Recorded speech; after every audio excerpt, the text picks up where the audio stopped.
How did you end up leaving Starbucks, by the way? I got a job with the Bucks. Hey. I was like, it was either between Starbucks or the Bucks, and so, no. In all seriousness, I got an opportunity. I was working. The league had an assistant coaching program like 6 years ago, and I got an email from the league asking me if I want to be a part of the assistant coaching program, and I was like, absolutely. So I went to Dallas. I was their G League team, the Texas Legends, was where I was going to do my intern. So I left the Starbucks job, and I started doing the assistant coaching program. In the meantime, I am skipping one thing. The Bucks were also allowing me to work during the summer league. So I was working with Starbucks, and I was working with the Bucks at the time. I was doing appearances with the Bucks, and then ultimately I was doing some summer league coaching. Okay.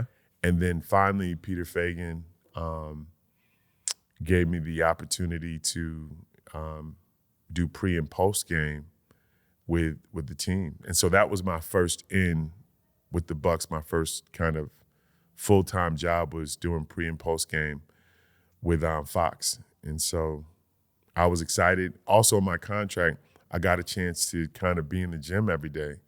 True. Because Jason Kidd was the head coach at the time, and that was my Olympic teammate.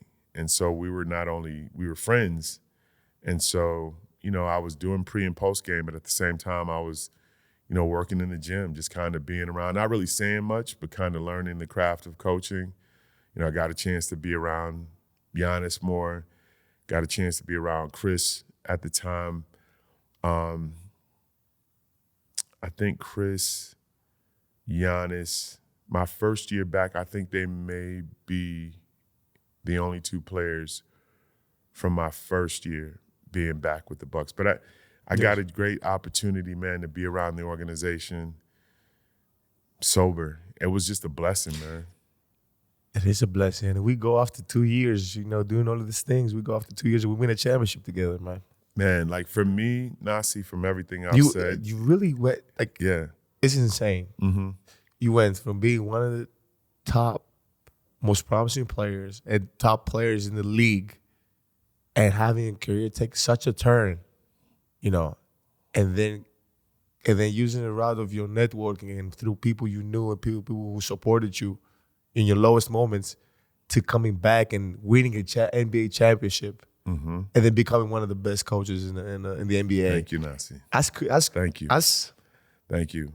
That's a movie right there. That's a movie right there. Thank you, Nasi. And I'm just every day I feel like I'm living a miracle. So I'm so blessed that God has given me a second chance. But I think even more crowning, you worked hard for your second chance. You deserve it.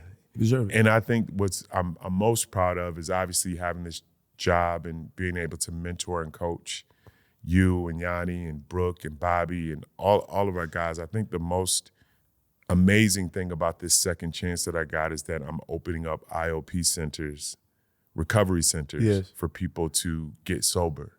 Like that to me, like coming back to the NBA is awesome, and winning a championship is even way more awesome, and working with you guys is even more crazier. And then getting a chance to something that devastated my life, having a chance now to go out and help people who are going through what I went through is just over the top, almost unbelievable. To your point. Oh my God! I get goosebumps. It's incredible, man. Mm-hmm. Like God gave you this chance and said, He didn't do this to you. He did this for you. Yes. He did this for you to be able to well said, be successful again and build the centers. Well said, Nasi. And build the centers to help people. It's incredible, man.